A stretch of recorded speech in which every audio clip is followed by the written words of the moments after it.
Chapter 19: A Schoolmaster's Difficulties. The mountain encircled lake slept peacefully with that hypocrisy of the elements which gave no hint of how its waters had the night before responded to the fury of the storm. As the first reflections of light awoke on its surface, the phosphorescent spirits there outlined in the distance, almost on the horizon, the gray silhouettes of the little bangkas and the fishermen who were taking in their nets, and of the larger craft spreading their sails.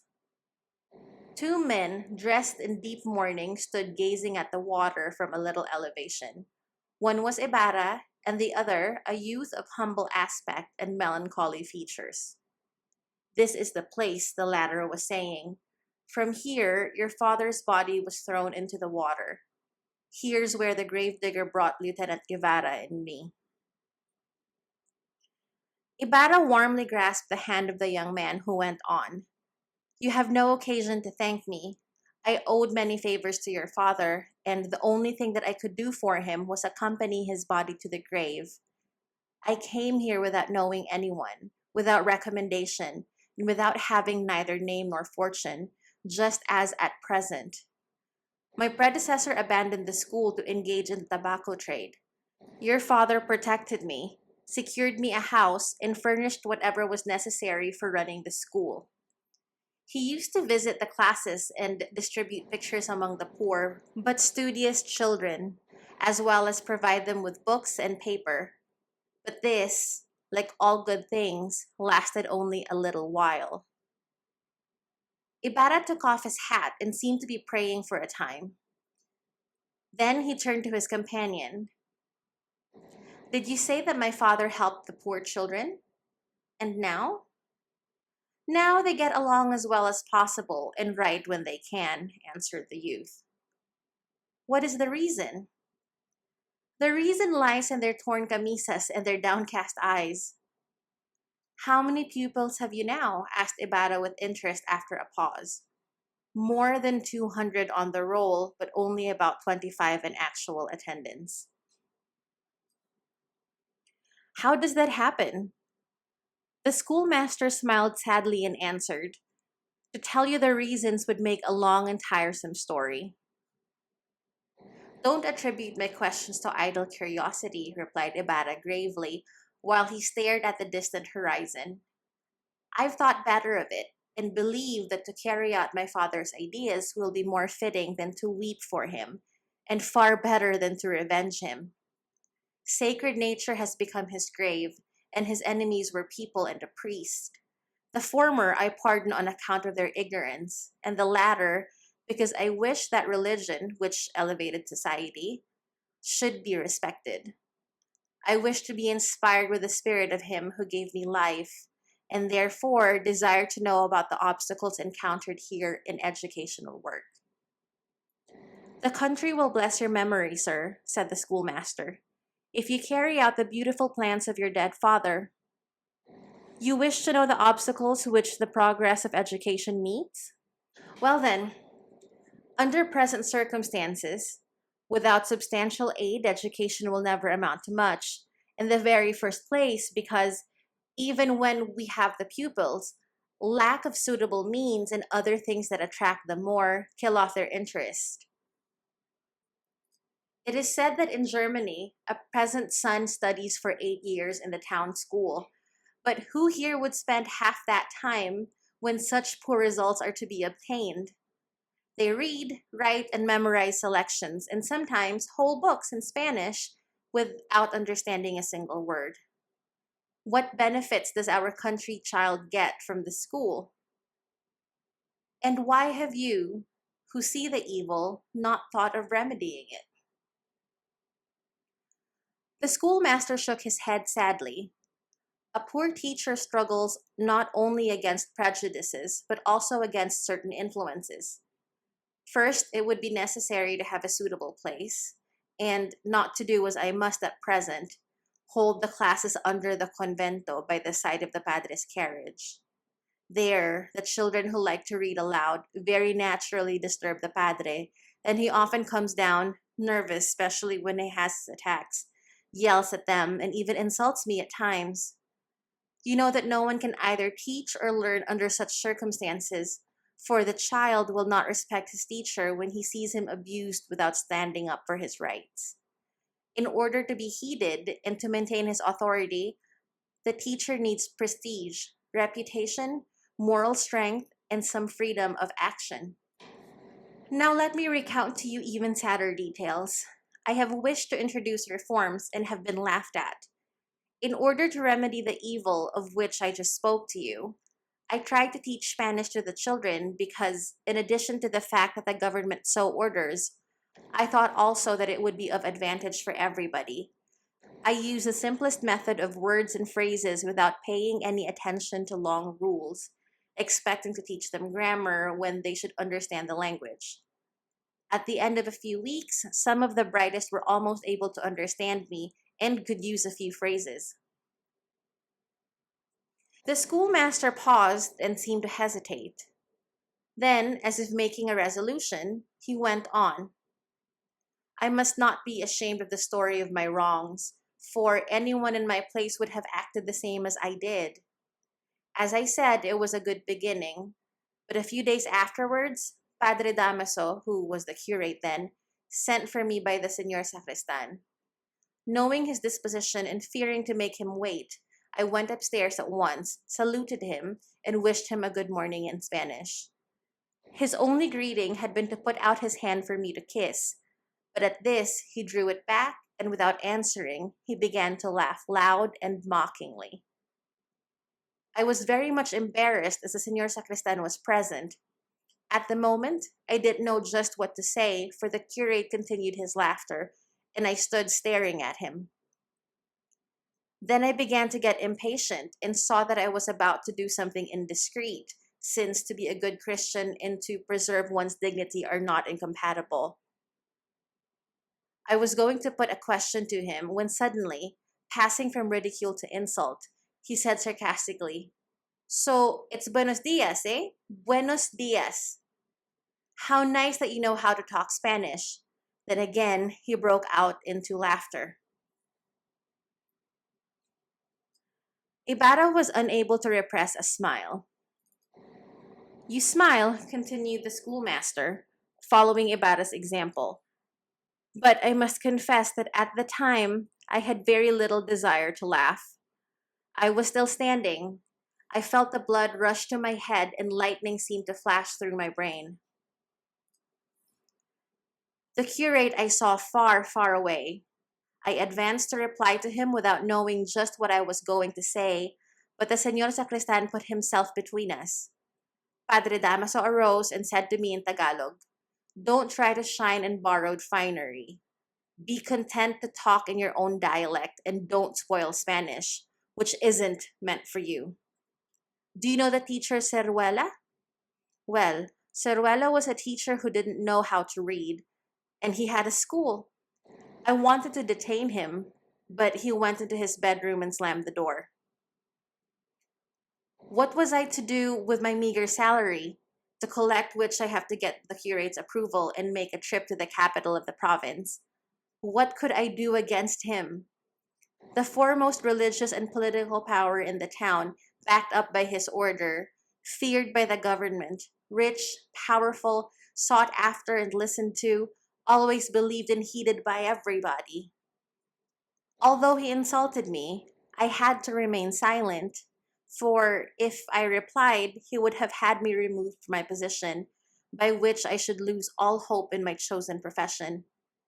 Nor would the cause of education gain anything, but the opposite, for everybody would take the curate's side. They would curse me and call me presumptuous, proud, vain, a bad Christian, uncultured, and if those things, then anti-Spanish and a filibuster. Of a schoolmaster, neither learning nor zeal is expected. Resignation, humility, and inaction only are asked. May God pardon me if I have gone against my conscience and judgment, but I was born in this country.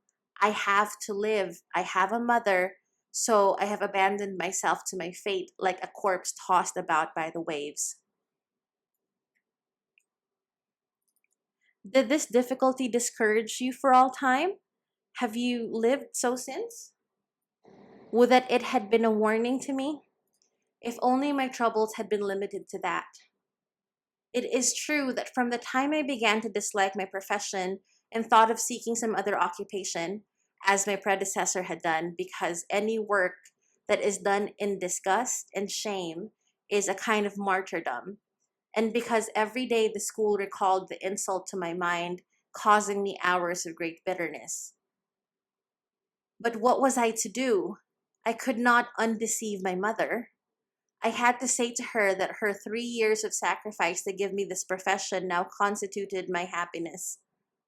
It is necessary to make her believe that this profession is most honorable, the work delightful, the way strewn with flowers, that the performance of my duties brings me only friendship, that the people respect me and show me every consideration.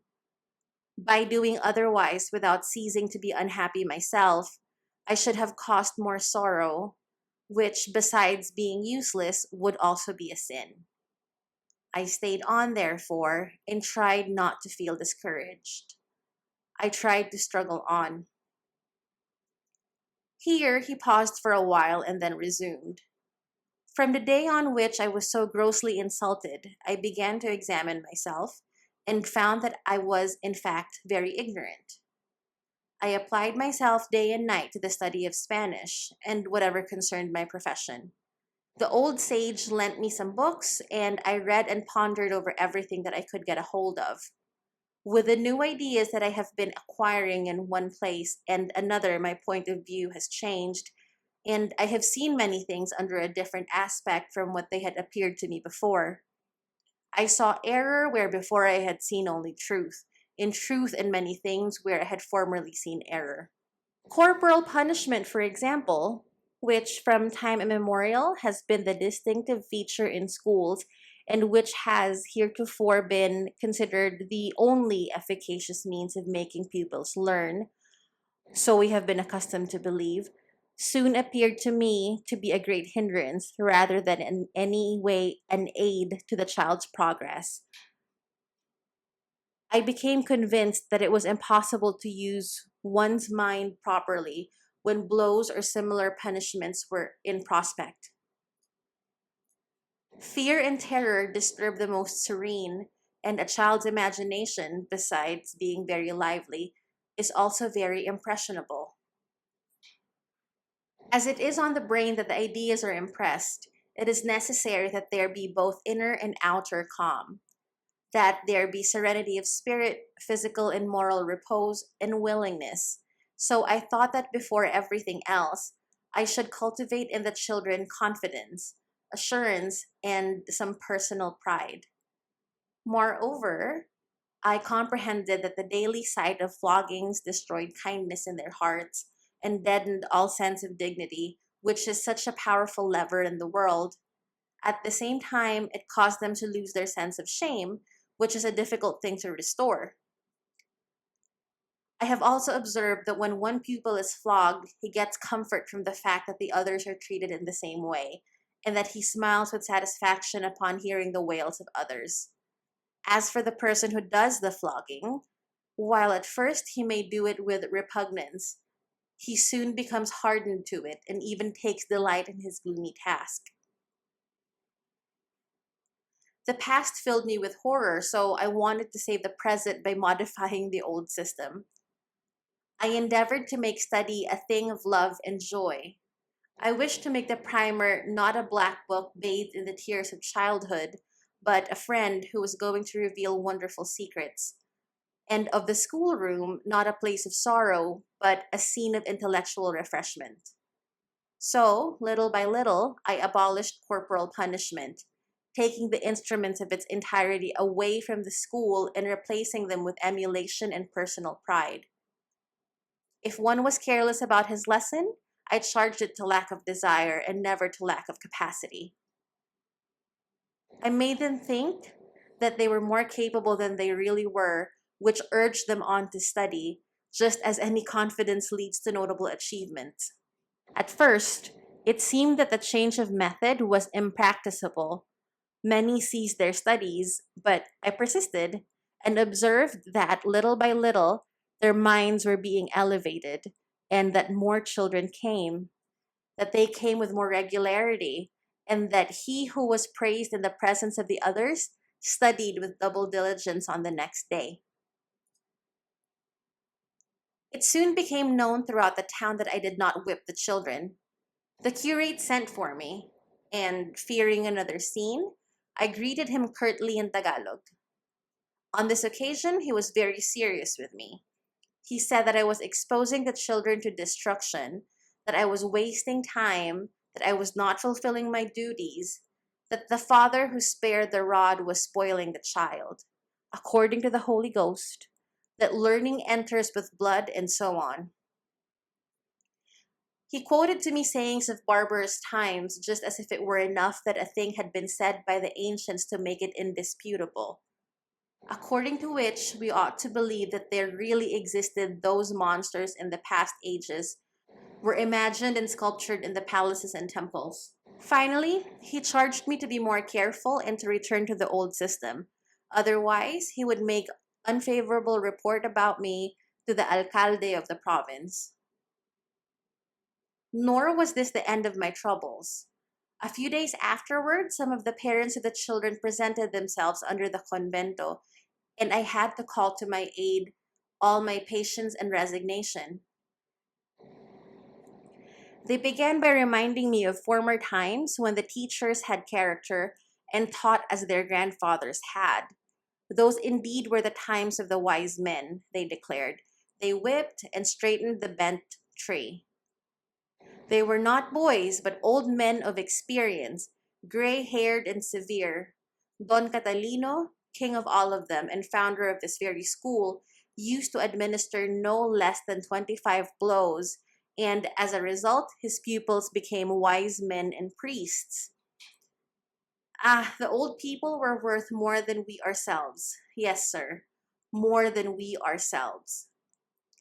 Some did not content themselves with such indirect rudeness, but told me plainly that if I continued my system, their children would learn nothing, and that they would be obliged to take them from the school. It was useless to argue with them, for as a young man, they thought me incapable of sound judgment. What would I not have given for some gray hairs? They cited the authority of the curate, and this one and that one, and even called attention to themselves, saying that if it had not been for the whippings they had received from their teachers, they never would have learned anything. Only a few persons showed any sympathy to sweeten for me the bitterness of such disillusioning. In view of all this, I had to give up my system, which, after so much toil, was just beginning to produce results. In desperation, I carried the whips back to the school the next day and began the barbarous practice again. Serenity disappeared and sadness reigned in the faces of the children who had just begun to care for me and who were my only kindred and friends. Although I tried to spare the whippings and to administer them with all the moderation possible, yet the children felt the change keenly. They became discouraged and wept bitterly. It touched my heart, and even though in my own mind I was vexed with the stupid parents, still I was unable to take any spite out on those innocent victims of their parents' prejudices. Their tears burned me. My heart seemed bursting from my breast. And that day, I left the school before closing time to go home and weep alone. Perhaps my sensitiveness may seem strange to you, but if you had been in my place, you would understand it. Don Anastasia said to me, "So the parents want floggings? Why not inflict them on themselves?" As a result of all of it, I became sick. Ibarra was listening thoughtfully. Scarcely had I recovered when I returned to the school to find the number of my pupils reduced to a fifth. The better ones had run away upon the return of the old system, and of those who remained, mostly those who came to the school to escape work at home, not one showed any joy Not one congratulated me on my recovery. It would have been the same to them whether I got well or not. Or they might have preferred that I continue sick since my substitute, although he whipped them more, rarely went to the school. My other pupils, those whose parents had obliged them to attend the school, had gone to other places. Their parents blamed me for having spoiled them and heaped reproaches on me for it. One, however, the son of a countrywoman who visited me during my illness, had not returned on account of having been made a sacristan. The Senor Sacristan says that sacristans must not attend school. They would be dismissed. Were you resigned and looking after your new pupils? Asked Ibarra. What else could I do? Was the queried reply. Nevertheless, during my illness, many things had happened, among them a change of curates. So I took new hope and made another attempt to the end that the children should not lose all their time and should, in so far as possible, get some benefit from the floggings, that such things might at least have some good result for them. I pondered over the matter and wished that even if they could not love me, by getting something useful for me, they might remember me with less bitterness. You know that in nearly all the schools, the books are in Spanish, with the exception of the Catechism in Tagalog, which varies according to the religious order to which the curate belongs. These books are generally novenas, canticles, and the Catechism of Padre Astete, from which they learn about as much piety as they would from the books of the heretics. Seeing the impossibility of teaching the pupils in Spanish or of translating so many books, I tried to substitute short passages from useful works in Tagalog, such as the Treatise on Manners by Horencio E. Feliza, some manuals of agriculture, and so forth. Sometimes I would myself translate simple works, such as Padre Baranera's History of the Philippines, which I then dictated to the children, with at times a few observations of my own, so that they might make notebooks. As I had no maps for teaching geography, I copied one of the province that I saw at the capital, and with this and the tiles of the floor, I gave them some idea of the country. This time it was the women who got excited. The men contented themselves with smiling, as they saw in it only one of my vagaries. The new curate sent for me, and while he did not reprimand me, yet he said that I should first take care of religion, that before learning such things, the children must pass an examination to show that they had memorized the mysteries, the canticles, and the catechism of Christian doctrine. So then, now I am working to the end that the children become changed into parrots and know by heart so many things of which they do not understand a single word. Many of them now know the mysteries in the canticles, but I fear that my efforts will come to grief with the Catechism of Padre Astete, since the greater part of the pupils do not distinguish between the questions and the answers, nor do they understand what either may mean. Thus we shall die. Thus those unborn will do. While in Europe they will talk of progress. Let's not be so pessimistic, said Ibarra. The young Teniente Mayor has sent me an invitation to attend a meeting in the town hall. Who knows but that there you may find an answer to your questions. The schoolmaster shook his head in doubt as he answered, You'll see how the plan of which they talk to me meets the same fate as mine has. But yet, let us see.